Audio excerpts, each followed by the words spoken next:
Assalamualaikum warahmatullahi wabarakatuh. Perkenalkan kami dari kelompok 6 dari Praktikum Audit akan membahas modul 1 yang beranggotakan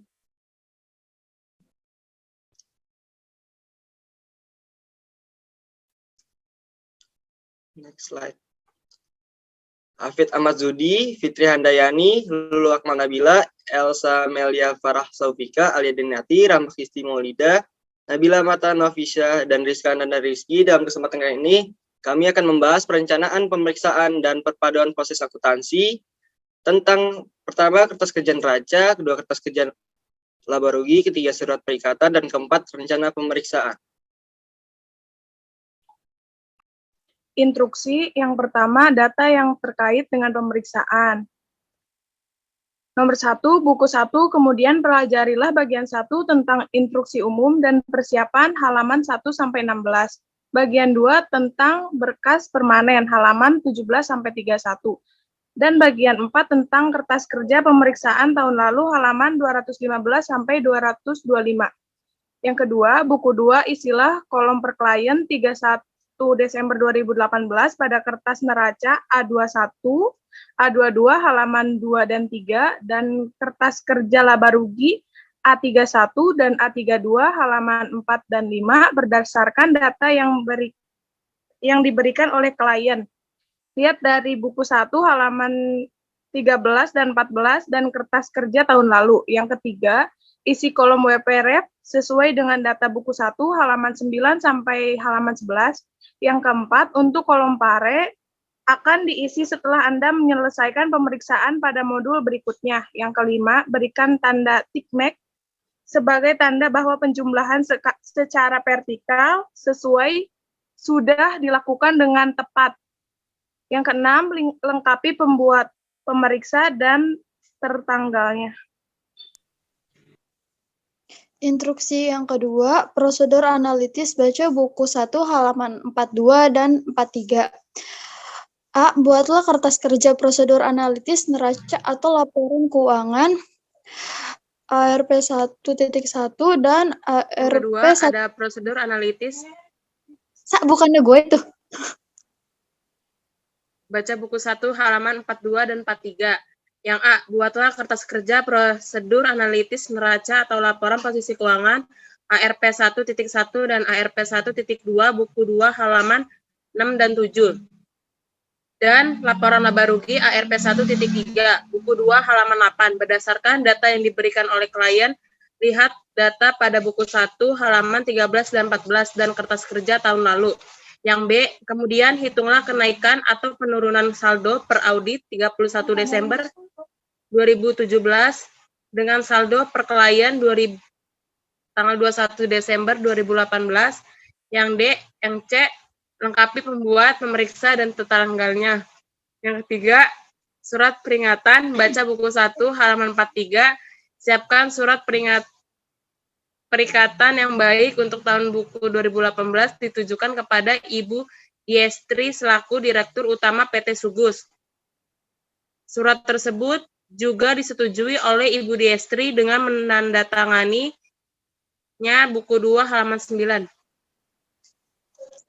Instruksi 4, rencana pemeriksaan. Buatlah rencana pemeriksaan tahun 2018, di mana biaya pemeriksaan adalah sebesar 70 juta. Ditambah PPN dan dipotong PPh 23. Waktu yang diperlukan untuk pemeriksaan adalah 13 Desember 2018 sampai 12 Maret 2019. Tim auditornya terdiri, partnernya itu Krisanti, manajernya Dimanci, supervisornya Linda, seniornya nama kalian, juniornya Wijaya.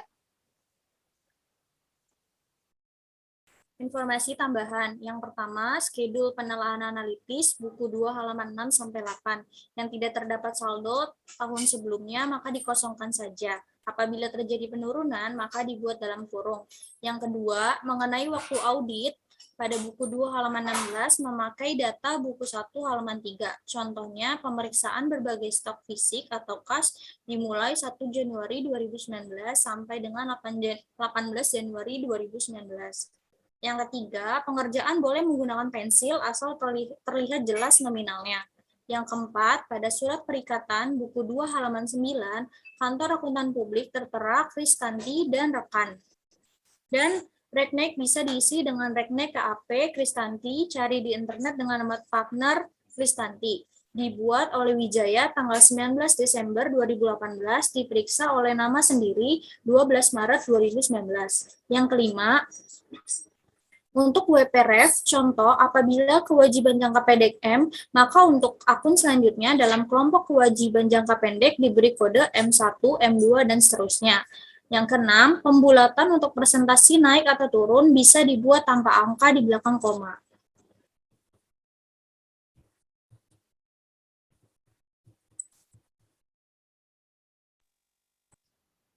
Yang selanjutnya, kertas kerja neraca A2.1. Di sini ada per audit tanggal 31 Desember 2017, per klien 31 Desember 2018. Nah, cara ngisinya itu tinggal ngelihat dari buku 1 halaman 13, dan untuk pengisian WPREF itu dari halaman 8. Contohnya yaitu aset lancar, kas dan setara kas pada per audit 31 Desember 2017 senilai 67.695.350 dan per klien 47.490.324. Dan untuk WPREF-nya yaitu kodenya C. Kliennya PT Sugus, dibuat oleh Wijaya, diperiksa oleh nama kalian per tanggal 31 Desember 2018. Dan tanggal 12 Desember 2019, periode 31 Desember 2018.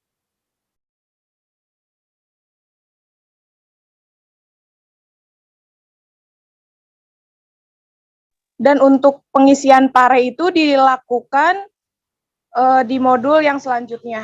Jadi dikosongin terlebih dahulu.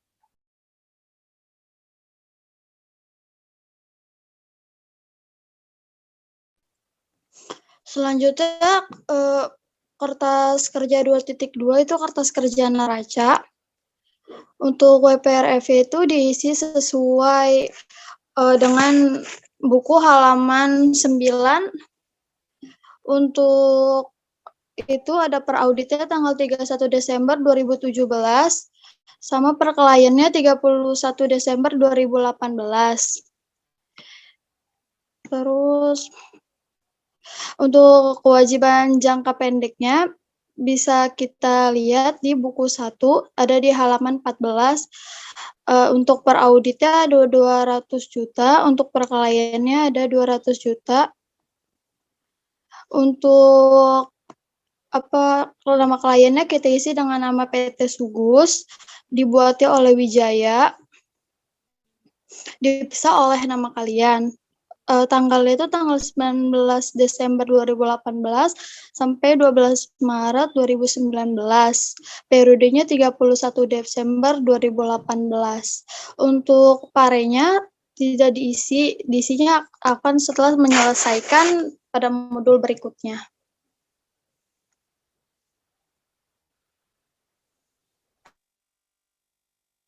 Selanjutnya ada kertas kerja laba rugi A3.1. Diketahui itu dari per audit tanggal 31 Desember 2017 itu ada di halaman 14. Dan per kliennya itu tanggal 31 2018, diisinya kita lihat dari halaman 14 juga, itu nanti dimasukin aja angka-angkanya. Untuk WPREF-nya pada beban pokok penjualan bisa dilihat di halaman 11 buku 1, yaitu PL2 beban pokok penjualan. Klien itu PT Sugus dan dibuat oleh Wijaya pada tanggal 19 Desember 2018, diperiksa oleh nama kalian tanggalnya 12 Maret 2019. Untuk parenya bisa diisi di modul selanjutnya. Untuk selanjutnya ini ada kertas laba rugi A32. Jadi per auditnya tanggal 31 Desember 2017, per kliennya ada 31 Desember 2018. Nah, kliennya itu ada PT Subus, dibuat oleh Wijaya, diperiksa oleh nama kalian, tanggalnya itu tanggal 19 Desember 2018 sampai tanggal 12 Maret 2019 per periode 31 Desember 2018. Untuk pareknya itu dilakukan di modul selanjutnya. Selanjutnya, saya akan menjelaskan instruksi kedua, yaitu mengenai prosedur penelaan analitis neraca. Di sini, pertama, kita akan mengisi terlebih dahulu WPRF-nya. Untuk WPRF, itu dapat dilihat datanya di buku 1 halaman 9. Salah satu contohnya itu seperti kas dan setara kas, kodenya itu adalah C. Untuk yang kedua, kita akan mengisi kolom per klien 31 Desember 2018. Untuk mengisi saldo per klien 31 Desember 2018, kita dapat melihat di buku 1 halaman 13. Di sini saya akan memberikan contoh yang kas dan setara kas, yaitu senilai 47.490.324, dan yang kedua itu ada investasi jangka pendek, yaitu senilai 1.715.000.000, dan begitupun akun seterusnya. Lalu untuk selanjutnya itu kita akan mengisi kolom naik turun neraca. Untuk kolom naik turun neraca itu, kita menghitungnya itu dengan cara membandingkan data per audit 31 Desember 2017 dengan data per klien 31 Desember 2018. Di sini saya akan mencontohkan yang kas dan setara kas pada 31 Desember 2017. Di sini data per auditnya itu sebesar 67.695.350. Sedangkan data per klien 31 Desember 2018-nya itu sebesar Rp47.490.324. Di sini dapat dilihat bahwa kas dan setara kas itu mengalami penurunan saldo. Maka dari itu saldonya itu dikurung. Lalu dan begitupun untuk akun seterusnya di bawahnya. Lalu selanjutnya kita itu akan masuk ke perhitungan presentasi untuk saldo.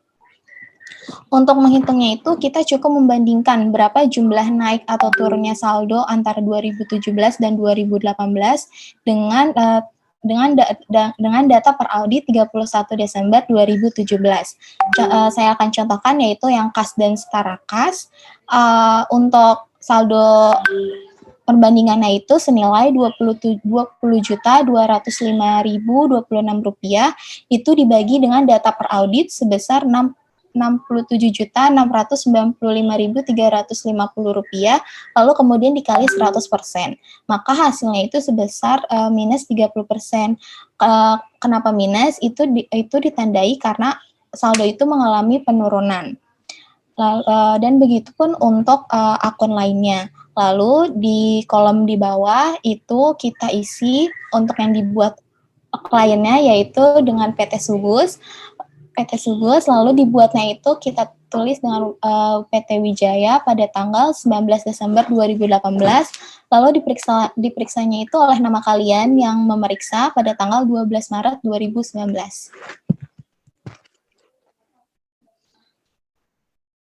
Selanjutnya masih di prosedur penelaan analitis neraca, yaitu kertas kerja ARP 1.2. Sama seperti tadi, WPRF-nya ini diisi dilihat di buku 1 halaman 9. Saya contohkan itu ada pinjaman bank dan cerukan. Per audit 200 juta untuk per klien, kolom per klien bisa dilihat di buku 1 halaman 13, yaitu sebesar 200 juta. Untuk kolom naik turun sama seperti tadi, kita membandingkan data saldo per audit dengan saldo per klien. Karena tidak ada perubahan naik atau turun, maka 0. Lalu untuk persentasinya, saldo naik atau turun dibagi dengan saldo per audit. Dikali 100%. Karena tidak ada naik turun, jadi dia 0%. Begitupun untuk semua akun yang ada. Setelah itu, jangan lupa untuk isi nama klien, dibuat oleh Wijaya tanggal 19 Desember 2017, diperiksa sama nama kalian tanggal 12 Maret 2019. Selanjutnya masuk ke kertas kerja prosedur penelaahan analitis laba rugi yaitu ARP 1.3. Sama seperti tadi, kita mengisi WPRF, ini datanya dilihat di buku 1 halaman 9. Setelah itu mengisi kolom per klien 31 Desember 2018, datanya bisa kita lihat di buku 1 halaman 13-14. Lalu mengisi kolom naik atau turun laba rugi. Untuk pengisian kolom naik turun laba rugi itu kita membandingkan saldo per audit 31 Desember 2017 dengan saldo per klien 31 Desember 2018. Sebagai contoh, misalkan penjualan neto tahun per audit 31 Desember tahun 2017 yaitu 30.621.597.850. Saldo per klien 31 Desember 2018 42.586.834.000. Mengalami kenaikan sebesar 11.965.236.150. Lalu untuk pengisian kolom persentase yaitu saldo naik atau turun laba rugi dibagi dengan saldo per audit tahun 2017. Contohnya itu penjualan neto 11.960.236.150 dibagi 30.621.597.850 dikali 100%, sehingga hasilnya 39%. Begitupun untuk akun-akun yang lainnya. Lalu diisi kliennya PT Sugus, dibuat oleh Wijaya tanggal 19 Desember 2017, diperiksa oleh nama kalian tanggalnya 12 Maret 2019.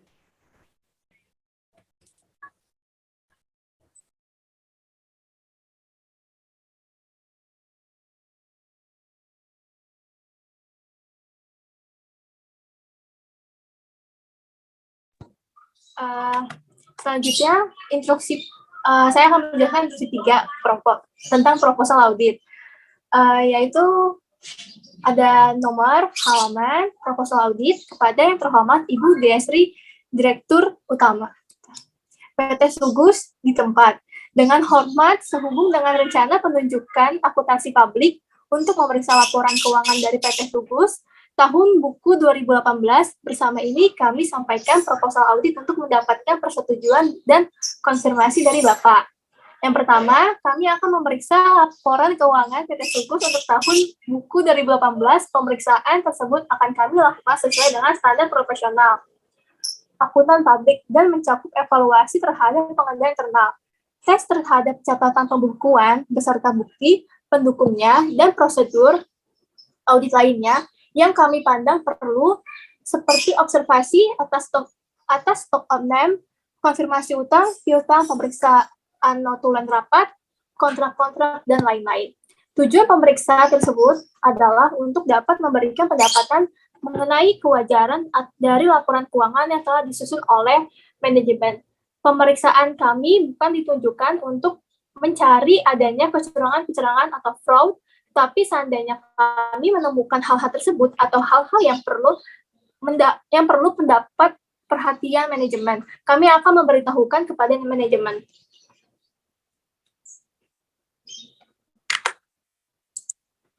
Dua, agar pemeriksaan kami dapat berjalan lancar, kami sangat mengharapkan kerjasama yang baik dari seluruh manajemen dan staf perusahaan, serta kami mengharapkan agar perusahaan menyiapkan neraca saldo serta perincian-perincian diperlukan. Selain itu, sebelum laporan audit diserahkan, kami meminta supaya direksi bersedia menandatangani surat pernyataan klien atau client representation letter yang dinyatakan dalam standar profesional akuntan publik.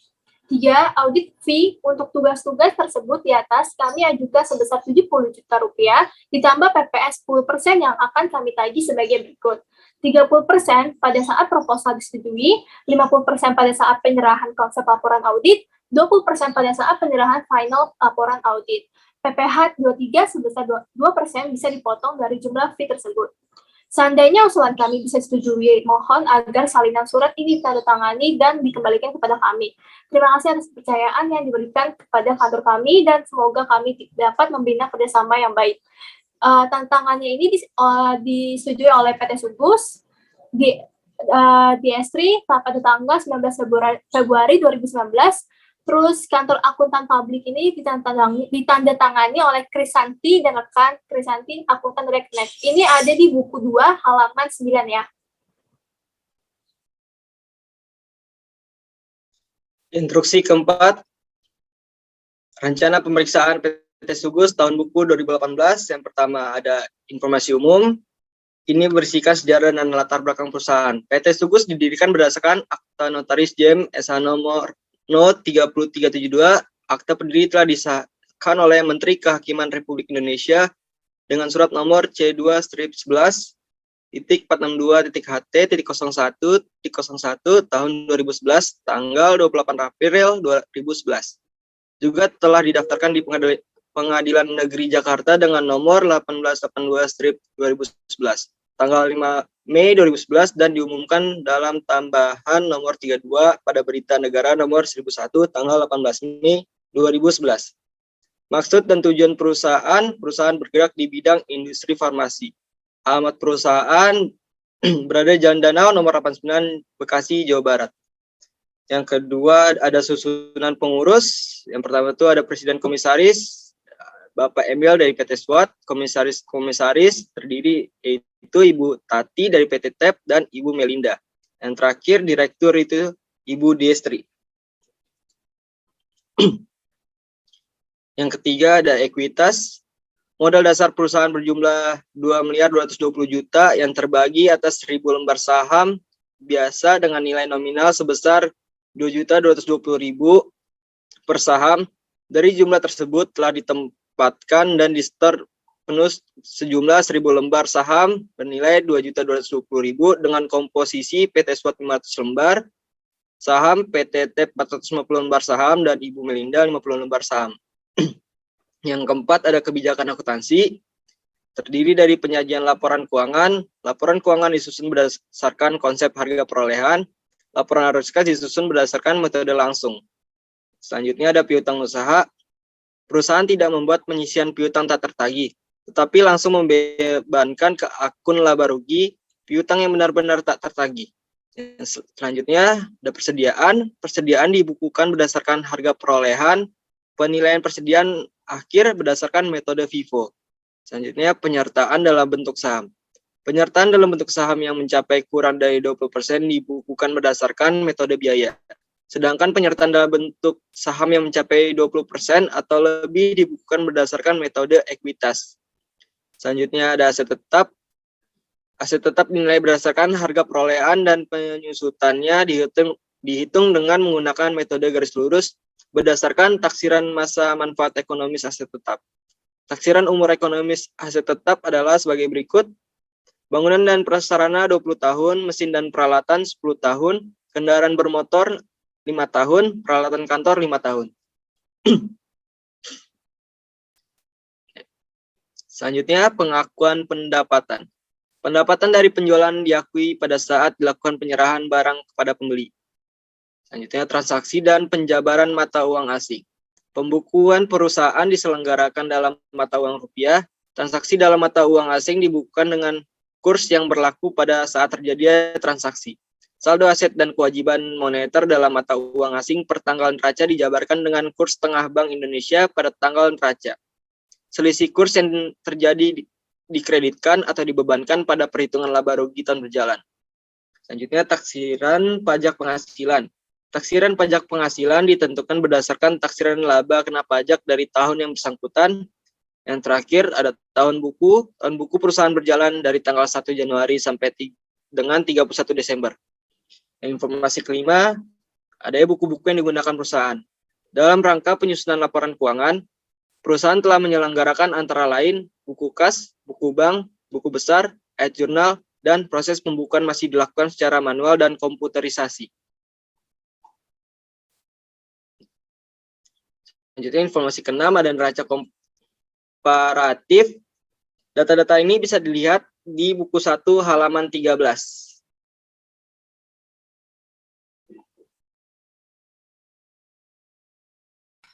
Selanjutnya yang ketujuh itu ada laporan laba rugi komparatif. Nah, laporan laba rugi ini bisa kita lihat di halaman 14 buku 1, jadi kita tinggal salin aja. Yang kedelapan, masalah akuntansi. A. Pembukuan dilakukan secara manual dan komputerisasi. B. Perusahaan yang menuju komputerisasi akan dapat memberikan laporan yang lebih cepat. Akan tetapi, dalam praktiknya, perusahaan masih mengalami hambatan-hambatan dalam penggunaan media tersebut yang berakibat pada terlambatnya penerimaan laporan final.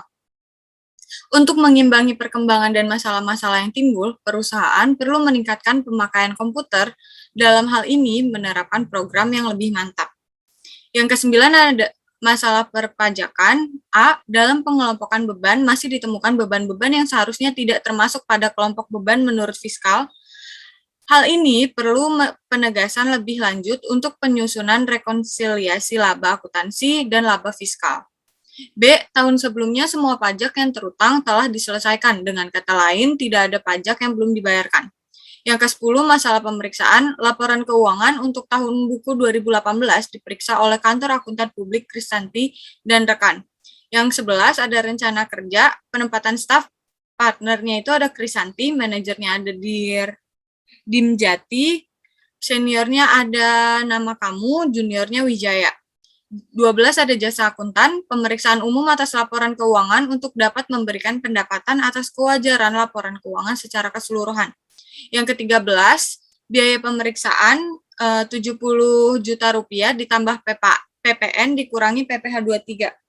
Untuk waktu dan biaya pemeriksaan bisa dilihat di halaman 43 buku 1. Yang ke-14, pemeriksaan lapangan dimulai atau selesai. Dimulainya dari tanggal 13 Desember 2018 sampai dengan 12 Maret 2019. Pemeriksaan stok fisik dan kas itu dari tanggal 1 Januari 2019 sampai dengan 18 Januari 2019. Evaluasi pengendalian internal itu kosong karena tidak diketahui. Penyerahan laporan akuntannya itu ada tanggal 25 Maret 2019.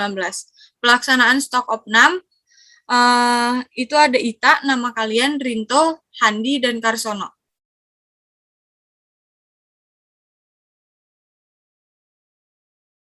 Sekian dari kelompok 6, kurang lebihnya mohon maaf. Wassalamualaikum warahmatullahi wabarakatuh.